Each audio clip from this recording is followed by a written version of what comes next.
Dagon. Escribo esto bajo una considerable tensión mental, ya que al caer la noche mi existencia tocará a su fin. Sin un céntimo y agotada la provisión de droga, que es lo único que me hace soportable la vida, no podré aguantar mucho más esta tortura y me arrojaré por la ventana de esta guardilla a la mísera calle de abajo. Que mi adicción a la morfina no les lleve a considerarme un débil, un degenerado. Cuando hayan leído estas páginas, apresuradamente garabateadas, podrán comprender, aunque no completamente, por qué debo olvidar o morir. Fue en una de las zonas más abiertas y desoladas del Gran Pacífico, donde el buque del que yo era sobrecargo fue alcanzado por el cazador de barcos alemán.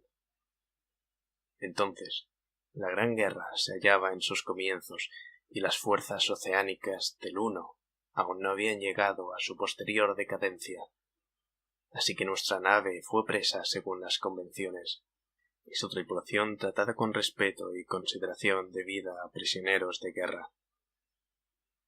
De hecho, la disciplina de nuestros captares era tan relajada que 5 días más tarde logré huir en un botecillo con agua y provisiones para bastante tiempo. Cuando finalmente me encontré con las amarras cortadas y libre, tenía muy poca idea de mi posición.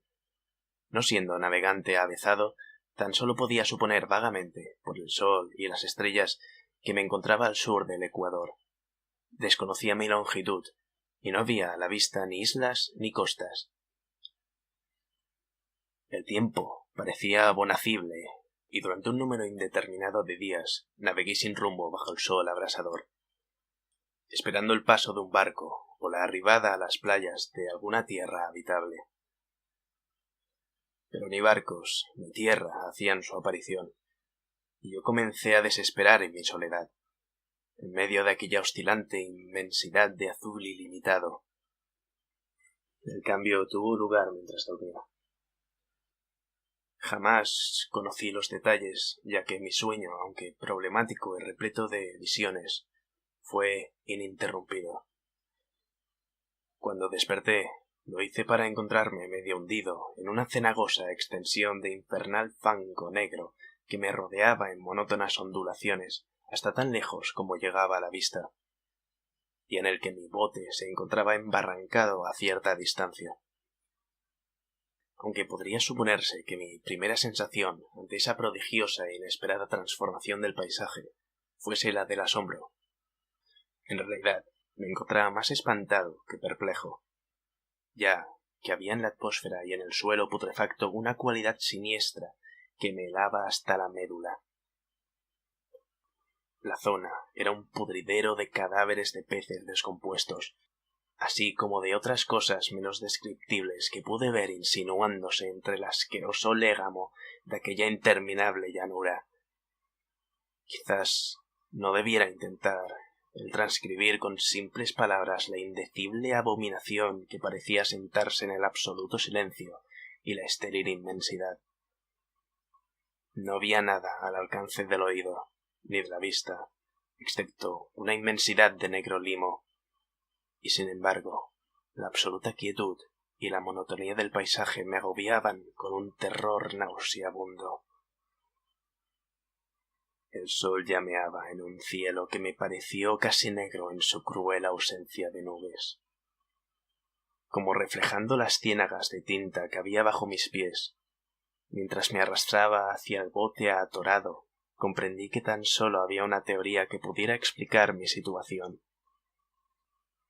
Debido a algún cataclismo volcánico sin precedentes, parte del lecho marino debía haber emergido, revelando áreas que parecían haberse mantenido ocultas durante millones de años en las insondables profundidades oceánicas. Tan grande era la extensión de esa nueva tierra alzada bajo mis pies que por más que agudizase el oído no se captaba el menor rumor de oleaje. Tampoco había allí ninguna ave marina que se alimentase de los seres muertos. Durante algunas horas permanecí pensando o cavilando en el bote, que yacía de costado y prestaba una ligera sombra según el sol corría el cielo. Al avanzar el día, el suelo fue perdiendo algo de fluidez, pareciendo en poco tiempo lo bastante seco como para permitir viajar a su través. Esa noche dormí, aunque poco, y al día siguiente preparé un paquete con comida y agua, necesario para una marcha en busca del mar desaparecido, así como de un posible rescate. A la tercera mañana descubrí que el suelo se encontraba lo bastante seco como para caminar con facilidad. La peste a pescado era exasperante, pero me hallaba demasiado absorto en asuntos de más importancia como para preocuparme por eso, y, resuelto, me puse en marcha hacia una meta desconocida. Durante todo el día avancé siempre hacia el oeste, guiado por un lejano montículo que descollaba sobre las demás elevaciones de aquel desierto ondulado. Acampé aquella noche, y al día siguiente aún estaba en camino hacia el montículo, aunque parecía apenas más próximo que cuando la había avistado por primera vez. El cuarto atardecer alcancé el primer promontorio, que resultó ser mucho más alto de lo que parecía a distancia. Un valle interpuesto hacía aún más pronunciado su relieve sobre la superficie. Demasiado cansado para ascenderlo, me dormí a la sombra de la colina. No sé por qué mis sueños resultaron tan estrafalarios esa noche, pero antes de que la menguante luna, fantásticamente gibosa, se hubiese elevado mucho sobre la llanura oriental, me encontraba despierto, bañado en sudor frío, decidido a no dormir más. Las visiones habidas resultaban demasiado como para atreverse a arrostrarlas de nuevo, y al resplandor de la luna comprendí cuán necio había sido al viajar de día. Sin el brillo del sol abrasador, mi viaje hubiera resultado menos fatigoso. De hecho, me sentí de nuevo lo bastante fuerte como para acometer el ascenso que había descartado al ocaso. Recogiendo mi hatillo, empecé a subir hacia la cumbre de la elevación. Ya he comentado que la interminable monotonía de la ondulante llanura era fuente de vago horror para mí, pero creo que mi espanto se vio acrecentado cuando alcancé la cima del montículo y miré al otro lado de un inconmensurable barranco o cañón cuyas negras profundidades la luna, aún no lo bastante alta, no llegaba a iluminar. Me sentí como en el fin del mundo, atisbando al borde de un caos insondable de noche eterna. En mi terror me venían curiosas reminiscencias del paraíso perdido y del odioso ascenso de Satán a través de remotos territorios de oscuridad. Al ascender más la luna, comencé a distinguir que las cuestas del valle no resultaban tan perpendiculares como había supuesto. Salientes y afloramientos de piedra proporcionaban apoyos fáciles y seguros para el descenso, además de que a partir de unos pocos cientos de metros la pendiente se hacía más gradual. Acuciado por un impulso que me resulta difícil de analizar por completo, descendí dificultosamente las rocas y alcancé la más suave ladera de abajo, hojeando aquellas profundidades estigias que la luz aún no había penetrado. Sobre todo, mi atención se vio prendida por un objeto grande y singular de la ladera opuesta, que se alzaba en el pico, un centenar de metros más adelante. Un objeto que relucía blanquecino a los recién llegados rayos de la luna en ascenso. Era tan solo una gigantesca pieza de roca, como pronto pude cerciorarme. Pero yo había tenido una clara idea de que su contorno y ubicación no eran completamente obra de la naturaleza.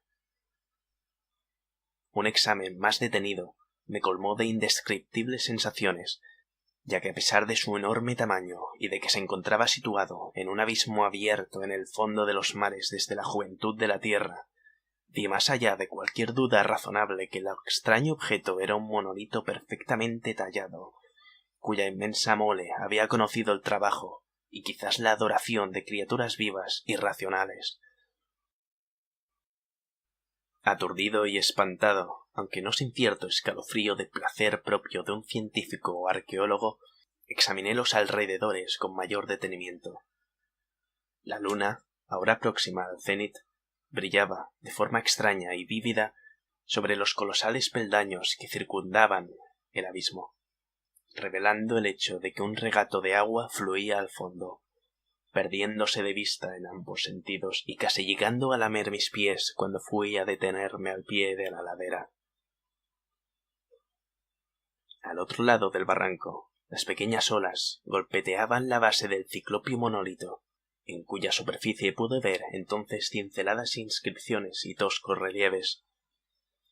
La escritura estaba formada por un sistema de jeroglíficos desconocidos para mí, distinto a cuanto hubiera visto en los libros. Consistía en su mayor parte en símbolos acuáticos convencionales, tales como peces, anguilas, pulpos, crustáceos, moluscos, ballenas y cosas así.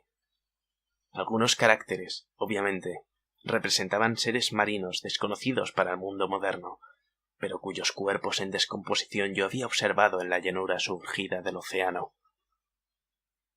De entre todo, no obstante, fueron los relieves pictóricos los que más me subyugaron, visibles con claridad al lado del agua interpuesta. Gracias a su enorme tamaño, formaban un cúmulo de bajorrelieves cuyos motivos hubieran podido despertar la envidia de un doré.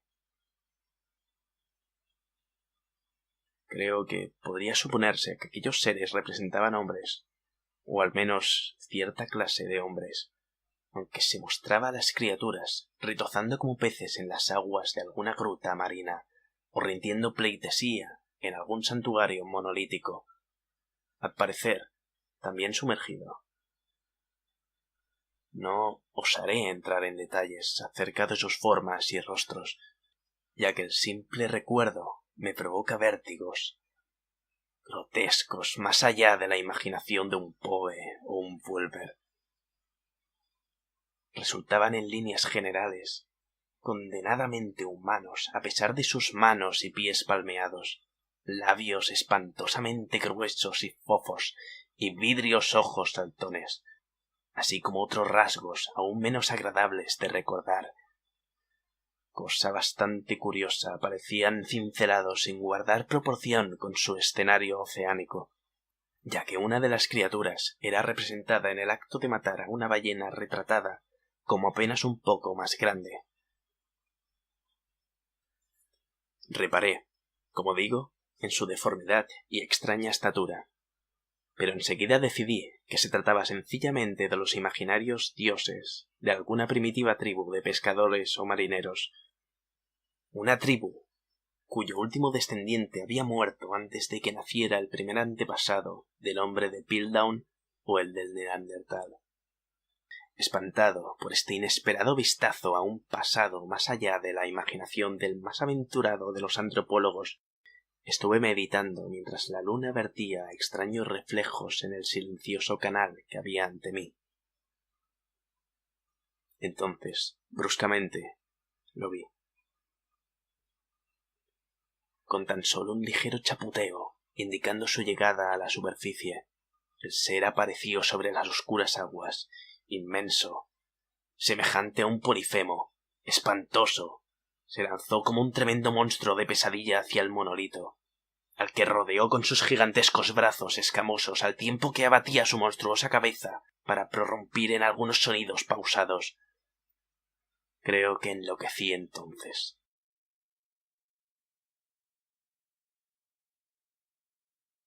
De mi frenético remonte de la ladera y el risco, así como de mi delirante regreso al bote embarrancado, poco es lo que recuerdo. Creo que canté durante largo trecho, y que reía de forma extraña cuando ya no fui capaz de seguir cantando. Guardo confusos recuerdos de una gran tormenta desencadenada algún tiempo después de llegar al bote. Y de alguna manera sé que oí retumbar de truenos, así como otros sonidos que la naturaleza profiere tan solo en sus más desbocados momentos. Cuando volví de entre las sombras, me hallaba en un hospital de San Francisco, llevado allí por el capitán del barco norteamericano que había recogido mi bote en mitad del océano. Había hablado mucho durante mi delirio, pero descubrí que habían prestado escasa atención a mis palabras. Mis salvadores nada sabían de tierras afloradas en el Pacífico, y no vi la necesidad de insistir sobre cosas que sabía que no creerían.